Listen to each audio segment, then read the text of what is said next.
O que é resiliência emocional? Vamos lá. Bom, gostei muito do assunto que você abordou, porque ele tem tudo a ver com o trabalho que eu realizo, inclusive no YouTube, né? Então, primeiro quero me apresentar, eu sou a Elga, sou psicóloga clínica, sou especialista em análise do comportamento, atendo presencial na minha cidade e online, e eu realizo um trabalho no meu Instagram que tem tudo a ver com o tema. Além da dor, vamos juntos para além da dor. Porque eu trabalho com pessoas que são portadoras de fibromialgia, sofrem com depressão, ansiedade e também com pessoas que têm dor crônica. Então, o meu trabalho com essas pessoas tem tudo a ver com esse tema tão rico e tão atual que você está abordando, né? Então, parabéns pelo seu trabalho. E, na verdade, né, Solano, a resiliência emocional é sabermos lidar com uma forma construtiva, com uma forma positiva, a partir das situações difíceis, das adversidades da nossa vida. Sabermos lidar com as emoções que surgem através dos desafios, das dificuldades. E isso que tem tudo a ver com o trabalho que eu realizo e ajudo aí tantas, principalmente mulheres, que possuem aí a fibromialgia.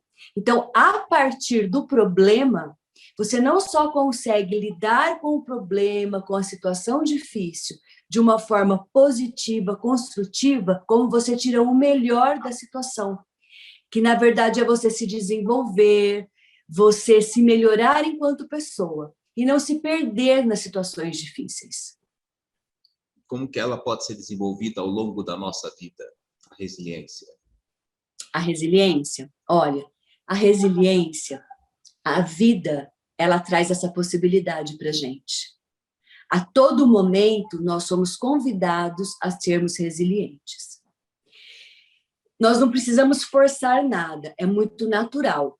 Se a gente for falar da própria pandemia que aconteceu aí, ela é um treino, né?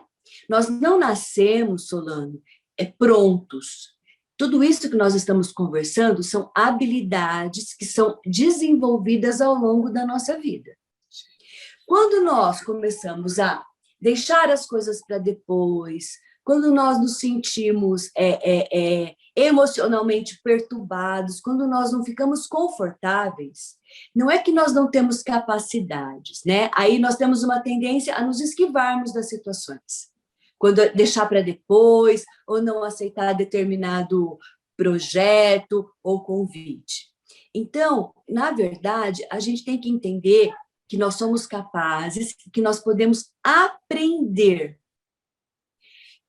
Nós não sabemos tudo o tempo todo. A psicologia comportamental, que é a psicologia que eu sou especialista, ela acredita que as pessoas não fazem, não é porque elas não querem, é porque elas não sabem.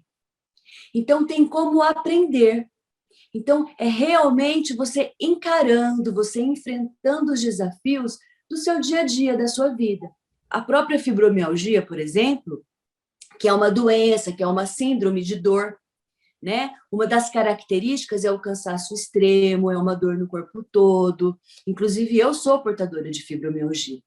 Então, essa situação, ela exige que você mude o seu comportamento. Então, você tem que fazer terapia, você tem que mudar a sua alimentação, você não pode comer alimentos inflamatórios, você tem que fazer atividade física, e você tem algumas limitações, mas a partir do momento que você enfrenta isso, você desenvolve resiliência. E como encontrar um significado e dar um sentido pessoal à vida? Esse negócio de deixa a vida me levar, a vida leva eu, é uma coisa que eu não concordo. Muitas pessoas, elas levantam sem motivos, sem propósito, e a vida não faz sentido. Eu acredito que a vida, ela tem que ser planejada.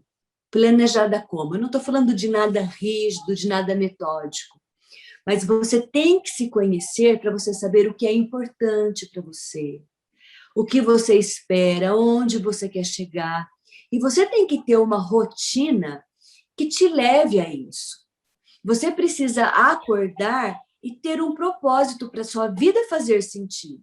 Então, o que é importante para você? É importante cuidar da saúde, é importante trabalhar, é importante fazer um curso. Quais são os seus desafios? E cada dia que você levanta, você fazer com que esse dia ele seja um dia dentro do possível, alegre, feliz, mas que no final você esteja realizado. Por mais que você tenha passado por frustrações, por lutas, você falar, eu dei o meu melhor. Porque tem pessoas que elas levantam, elas acordam, elas não sabem nem para onde elas vão. A vida fica sem sentido. Então, o sentido para a vida é você que dá.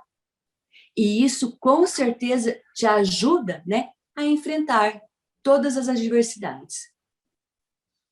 Tá certo. Elga Moreira, psicóloga, muito obrigado pela sua entrevista. Foi um papo Eu que muito agradeço. produtivo. Obrigada.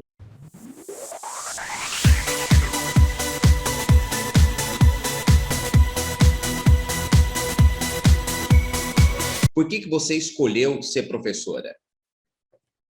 Então, eu tenho, assim, o vínculo com a minha escolha total começa em casa, com a minha mãe. Minha mãe é professora e sempre foi uma professora muito querida, que sempre realizou, assim, atividades diferenciadas. Então, isso me cativou muito. E claro que ao longo da vida também, tendo esse bom exemplo em casa, na minha família também tem várias professoras, então eu tive também a felicidade de encontrar bons professores ao longo da minha trajetória escolar, e que foi somando tudo isso para que eu escolhesse. Eu lembro que a escolha se deu mais ou menos assim. Sabe aquela fase da adolescência que as pessoas perguntam o que você vai escolher ser, né? O que você quer ser quando crescer? E aí eu dizia o seguinte, olha, eu quero ser feliz. Como eu vi a minha mãe feliz sendo professora, apesar de todas as dificuldades, mas eu sempre vi nela uma satisfação muito grande com aquilo que ela fazia, e nos professores, nos bons professores também que tive. Então, a resposta foi, então eu vou ser professora, mesmo com todos os desafios impostos pela profissão. Quais os fatores faltam para que a educação no Brasil seja perfeita? Em quanto tempo isso leva para ser feito? E já teve época, na sua opinião, que a educação já foi excelente? Olha, para mim, assim, educação é um processo, e é um investimento de médio e longo prazo. Basta ver a educação com os filhos da gente. De uma certa forma, a gente só sabe se deu certo depois que o filho cresce, se formou, não assim. E assim mesmo para pai e mãe, os filhos grandes continuam crianças ainda, né? Então, Sim. para mim, a educação é um processo e cada fase tem as suas exigências.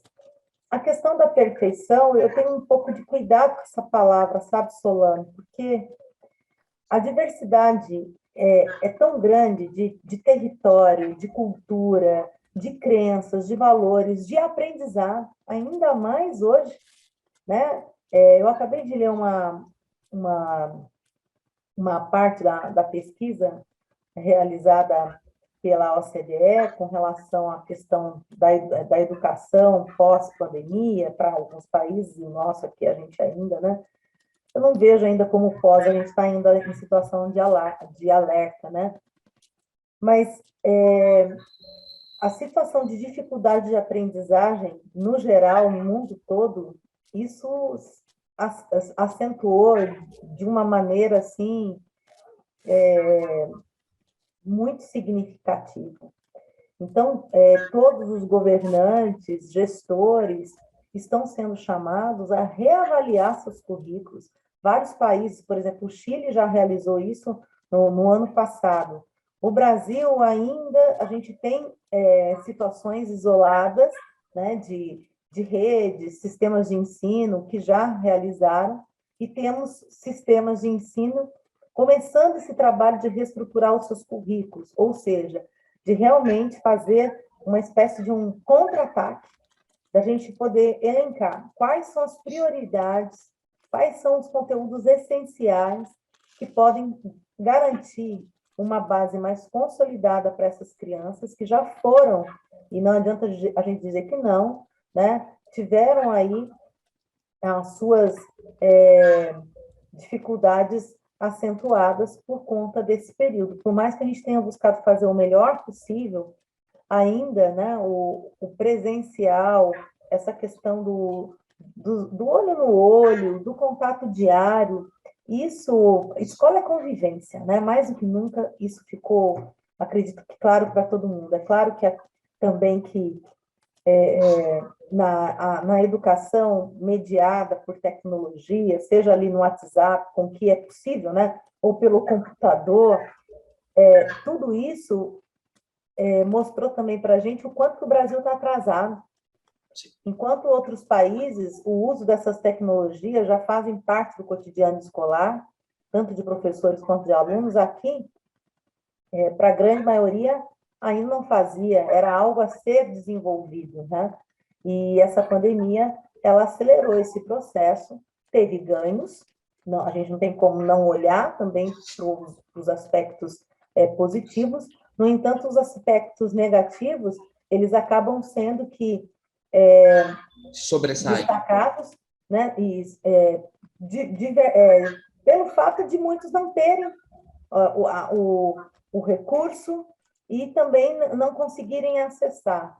E sem contar também aqueles que têm o recurso, que têm a possibilidade de acessar, mas não fazem por não acreditar, ou então por conta da rotina em casa, não ter um tempo, por exemplo, da família com a criança, porque pai e mãe têm aquela rotina, ainda mais desemprego também crescendo no país.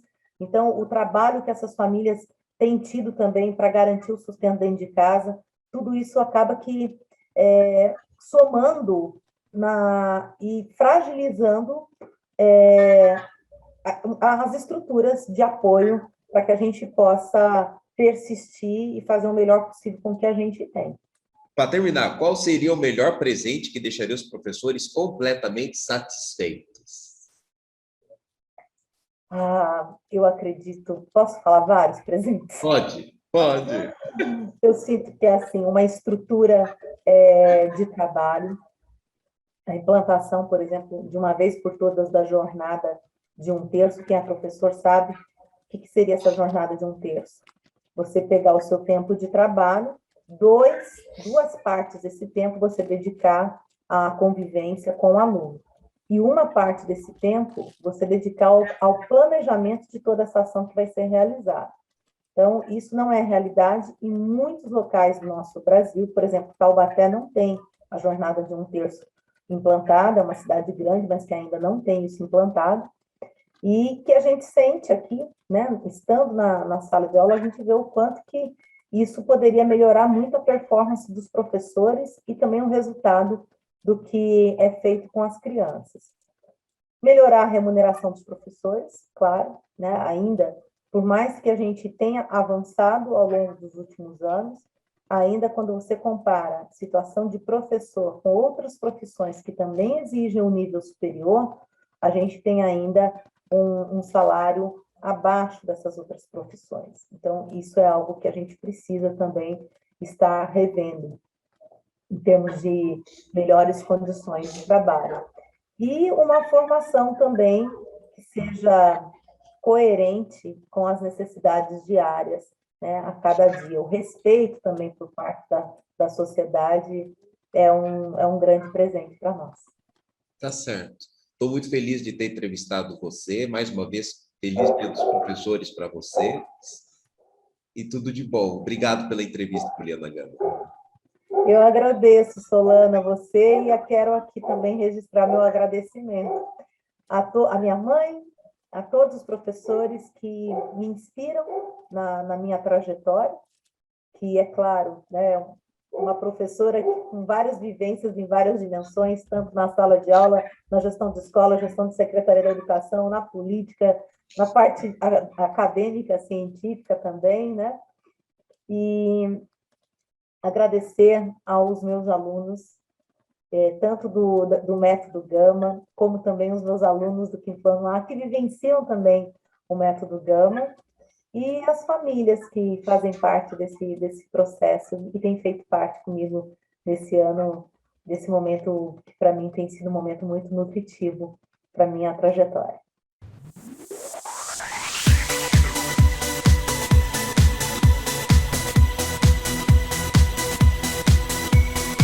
Na época que a Rede Globo prestigiava os melhores cantores que o país tinha, e eram muitos, a emissora tinha um coral do qual você fez parte. E você gravou com os demais as músicas de abertura de alguns programas da emissora. Quais programas foram? E você saberia cantar um trecho de alguma dessas músicas para gente? Sim. Olha, Solano, eu me lembro que a gente fazia o Vivo Gordo, Chico City, tinha uma do Miele com a Janane Machado, que eles dançavam, tinha uma da Sandra Breia, um programa, Beth Faria também, como era o nome daquele programa? A gente cantava com ela muitas músicas. Eu me lembro que lá atrás, o Chico Anísio, que era o Mr. Yes, o Arnaldo Rodrigues e ele faziam músicas, e eu cantei o Mr. Yes, era... Fatal, tocava toda hora, e era muito engraçado, assim, eu também cantava a abertura do Fantástico, lá, lá, lá, lá, lá, lá, lá, lá. Olhe bem, preste atenção, nada na mão nessa também, nós temos mágica. Primeiro foi a Vanusa, depois a Evinha, depois eu e a Rosana, e a gente fazia você devia ser criancinha. Aí era lá, lá, lá, lá, lá, lá, lá, lá, lá, hey, lá, lá, lá, lá, lá. Era legal, um monte assim, de programas toda hora. Era muito legal. Eu fui ser lá do coral, porque eu tinha voltado dos Estados Unidos, e o Luzi me chamou. Olha, você não quer fazer aqui coral e tal? Eu trabalhava nas Urana Jingles, trabalhava muito. Aí eu fui e encontrei a Cibele do Quarteto Si, que virou uma das grandes amigas da minha vida, né? E foi assim uma experiência linda, a gente virou super, hiper amigo, todo mundo. Você acredita que deles só tem... O Jaiminho já morreu. Nossa Senhora, morreu. Tem a Ângela, eu e mais um, Jefferson. 3 dos 8. Os outros 5 já se foram, assim, já morreram. Mas, assim, eram 8 amigões, a gente virou irmão, né? Assim, foi muito tempo trabalhando, não só na Globo. Esse grupo gravava na RCA Victor, na Som Livre, discos de samba, discos de música popular, MPB, e a gente já tinha um vocal forte, a gente se conhecia cantando. Foi excelente, foi uma experiência linda na minha vida. Na Globo, quais programas que você participou? Eu vi que você participou do Globo de Ouro, né? Como que era o Globo? Naquela época tinha o Globo de Ouro, todo mundo fazia, né? Os artistas todos, tinha o Chacrinha, a gente fazia uma festa quando se encontrava, e aí a gente apresentava o que estava rolando na rádio, né? No SBT tinha o Gugu, Silvio Santos, era muita música, então a gente tinha muitos programas para Faustão, Bolinha, Xuxa, onde a gente cantava, geração 80. E aí, o que acontecia? A gente fazia shows. Quando a gente ia para o interior, cantava aquelas músicas, todo mundo cantando com a gente, eram músicas de Cido Bianchi, músicas de Fernando Brant, Toninho Horta, sabe? Músicas assim, músicas belas, né? E eram músicas que tinham um frescor, uma alegria de fazer, sem nenhum envelope que tivesse para vender o que não tinha lá dentro. Não tinha nem envelope, era a essência mesmo da gente, aquilo era alegria, era vontade de cantar pelo simples fato de cantar. E tem algum sonho ainda, Jane, que como cantora você ainda não realizou e que você ainda deseja realizar? Tem. Qual é? Eu tenho um sonho, sim, de gravar um disco inteirinho com as músicas do Bruxo, que é o Hermeto Pascoal, sabe? Eu amo ele de paixão, adoro. E eu quero um dia gravar um disco inteirinho em homenagem a ele. Eu sei que é um projeto difícil, porque as músicas dele são complicadas e exige assim, um grupo incrível para tocar, tem que ter muito ensaio e tudo, e a gente não tem dinheiro, né? para fazer um trabalho desses dignamente, né? Com um estúdio bom, músicos maravilhosos, arranjos dele, ganhando dinheiro. Talvez eu inscreva em um desses editais também. Também que para você fazer edital, Solano, você tem que pagar alguém, haja dinheiro também. Aí tem que pagar a pessoa para entrar no edital. Olha, é tudo uma encrenca, né? Já foi tempo, eu me lembro na minha época que fazia show com o Egberto Gismonti, era assim, a gente ficava 3 meses no mesmo teatro. Fazia com o Toquinho 3 meses no mesmo teatro. Fiz o Movie Melodies 2 meses ali no Teatro da Lagoa. Aí a gente ia ganhando dinheiro, e no boca a boca, a pessoa aí, hoje você faz ensaio, faz um dia. Hoje se viu, um dia. Um dia. Faz tempo que é assim. Você ensaia um trabalho, um show, faz um dia. Jane Duboc, eu fiquei muito feliz de entrevistar você. Eu gostei muito do nosso bate-papo. Gostei de conhecer você, um pouco da sua vida e de te ouvir. E ouvir tudo que você tinha para dizer. Obrigada, Solano. Vamos lutar para o futuro brasileiro, falando que a gente sente que... Eu sei que é difícil de chegar, né, onde a gente possa realmente tocar, transformar. É difícil, mas a gente vai se unindo, quem sabe a onda fique maior. Obrigada por tudo.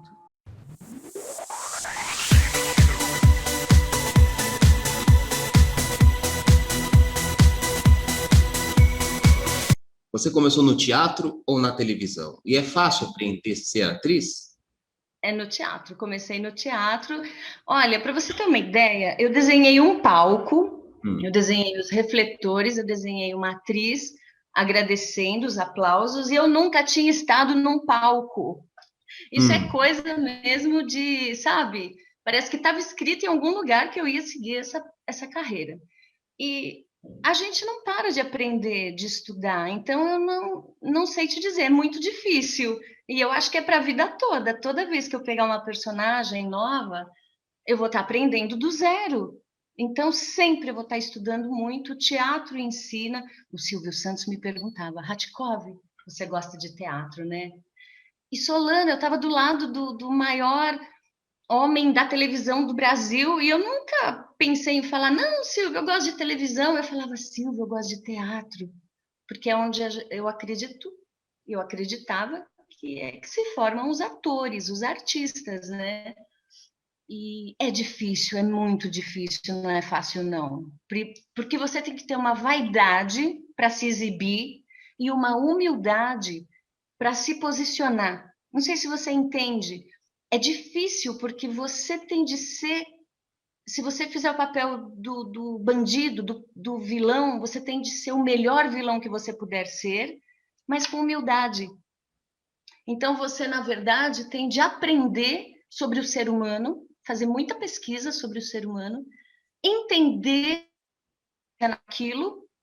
Então, você tem de melhorar como ser humano, e eu acho bem difícil de conciliar a vaidade para a exibição pública da vaidade pessoal. Ah, eu fiz um bom trabalho. Não, não é querer ganhar elogio, é querer fazer o melhor que você possa fazer para deixar uma mensagem, senão fica vazio. A arte tem de ser nutritiva, substantiva, ela tem de ajudar a elevar o espírito do homem, a melhorar o seu estado físico, emocional, mental, social. Então, eu acho difícil. Você trabalhou no SESC e implantou o projeto Curumim. Qual era a finalidade desse projeto? É um projeto lindo, existe até hoje. Eu era professora de teatro e tinha professores de ciência, de educação artística, educação física. Juntos, nós formávamos uma equipe que complementava o ensino básico dos alunos que iam de manhã na escola, à tarde iam para o SESC ter essas aulas complementares. E eu dei aula lá 1 ano e meio. Foi o mesmo período que eu tive o registro do SESC, logo em seguida eu entrei para a TV, era meio período cada registro em carteira. Minha carteira tem esses 2 registros juntos. E foi desafiador também nesse quesito, porque por 1 ano e meio eu consegui conciliar, depois a gravação na televisão ficou demais, eu quase que gravava direto, então eu tive que escolher como eu era muito jovem, eu achei que ser professora de teatro eu poderia deixar para mais tarde. Então, eu optei pela televisão, mas o Projeto Curumim tinha essa característica de complementar o estudo e o ensino das crianças. Eu dava aula no Sesc Carmo, não sei se você conhece, ali a Praça da Sé, tem a Rua do Carmo, tem o Corpo de Bombeiros e tem a Igrejinha do Carmo, e tem o Sesc Carmo. Atende quem? Crianças, filhos de camelô, filhos das moças que ficam ali pelas ruas à noite, crianças em situação de vulnerabilidade. Então, nós tínhamos uma equipe de crianças, assim, completamente diferentes. Crianças que vinham com fome, crianças que você percebia a falta de asseio, porque a situação, às vezes, de moradia era precária. Então, eu estou falando de uma coisa em 87, 88, que você imagina que a gente continua tendo de trabalhar a melhoria da nossa qualidade de educação e ensino. Por isso que eu sempre peguei a arte e trabalhei no lado da educação e da cultura. Me fala agora sobre o Companhia Teatro de Risco, que foi criado em 91. Você é uma das fundadoras? E quantos espetáculos vocês fizeram? Olha, eu quase perco a conta, eu estava até fazendo as contas disso. Olha, quando eu conheci o Luiz Carlos Ribeiro, que é o diretor da companhia, em 1990 eu estava num musical, eu estava na televisão e também fazia teatro, fazia as duas coisas. E eu fazia um musical, eu fazia a Marilyn Monroe. A Dulce Damasceno de Brito foi me assistir e ela conheceu a Marilyn de verdade. Ela me deu parabéns porque eu trouxe a Marilyn em cena. Não que eu seja parecida com a Marilyn, mas eu interpretei a Marilyn como era a Marilyn em vida. Eu fiquei muito honrada, né? E nessa época eu conheci o Luiz Carlos e ele falou: olha, vou formar um grupo. Prometi ao Plínio Marcos que daria o nome de Teatro de Risco, pelo risco de viver da arte. E assim ele fez. Começamos os ensaios em 91. Conheci o Luiz em 90. Luiz era da Companhia Estável de Repertório do Antônio Fagundes, tinha trabalhado no SESI, no Teatro Popular do SESI, que fazia teatro de terça a domingo. Ele trabalhou com Boal, Zé Cessa, Midadade, todos os grandes do teatro, Antunes Filho. Então eu ficava assim, nossa, ele me chamou para fazer parte do grupo, né? Em 91 começamos a estudar a história do Brasil. Estudamos, ensaiamos e estreamos em outubro. Então, para você ter uma ideia, em outubro desse ano, completaremos 30 anos de grupo. Então, do início da formação do grupo, eu sou praticamente fundadora com o Luiz Carlos. E a gente ficou 11 anos em cartaz falando do Brasil, numa comédia, as histórias da história do Brasil. Depois fizemos Em Busca do Papai Noel, um musical lindo de viver, lindo, lindo, lindo, a história de brinquedos antigos, resgata cantigas de roda, fala da preservação, né, contra o desperdício das coisas, é lindo o espetáculo, todo mundo saía chorando, emocionado, e é um espetáculo para Natal, fizemos já 2 vezes. Fizemos o Da Cabeça aos Pés, Sem Pé Nem Cabeça, que é um musical que eu escrevi, que fala sobre alimentação saudável. Também temos 2 projetos premiados, um que começou com esquetes teatrais, virou peça, depois virou treinamento online sobre não vender cigarro para menor de idade. A Philip Morris que patrocinou, e ela acabou fazendo um vídeo treinamento com esse nosso espetáculo, que virou filme online, e ganhou prêmio. Quer dizer, a própria Philip Morris não acreditava que ela estava ganhando um prêmio, e eu fico honrada, porque toda vez que a gente está ou falando de história, ou trabalhando com a criança, ou pedindo para as pessoas, olha, atenção, não venda cigarro para menor de idade, por favor, para não fazer, e tem que trabalhar com o vendedor, com o varejo, né? Então a gente viajou o Brasil falando desse espetáculo, foi bem bacana. E teve um outro premiado também, que o dono do Habib's foi em Nova York, num jantar chiquérrimo, ganhar o prêmio por responsabilidade social, com um espetáculo que eu consegui acertar a mão também, foi um musical chamado Um Show de Sabores, com bonecos, coisa mais linda, Solano. A gente fazia espetáculo todo dia, fizemos inclusive dentro do hospital para crianças, né? E todo dia a gente estava numa escola fazendo esse espetáculo. Um musical lindo, os bonecos, personagens lá da turma do Habib's, ganhou prêmio, eu fico super honrada. E teve, com a Editora Nacional e o IBEP, um espetáculo que chama-se Ler é Preciso, dividido em 3 partes. É cinema com teatro, tem Caça ao Tesouro, Fujam Enquanto Há Tempo e Escrever Eu Preciso. Cinema com teatro é uma coisa super diferente e é até meio televisivo, porque acaba virando quase um show de história com perguntas e respostas e cenas projetadas, atores ao vivo. É uma delícia. Mais de 500 mil de estudantes participaram desse projeto e também viajamos bastante.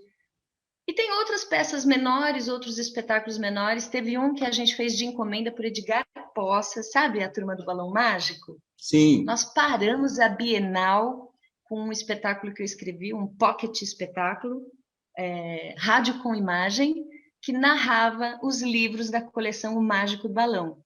Gente, quando a gente entrava no ar fazendo esse mini espetáculo, a Bienal vinha abaixo. Era sensacional. Então, assim, esses projetos todos ao longo de 30 anos estão reunidos no nosso site e a gente está tocando, vai seguindo por esse caminho, sempre cultural, artístico, educacional, e vamos ver até onde a gente tem fôlego, né? Porque teatro de risco é o risco de viver da arte, né? Sim, sim. Mas é isso, meu querido. Eu agradeço demais sua atenção e vamos nos falando. Certo. Muito obrigado você que aceitou meu convite.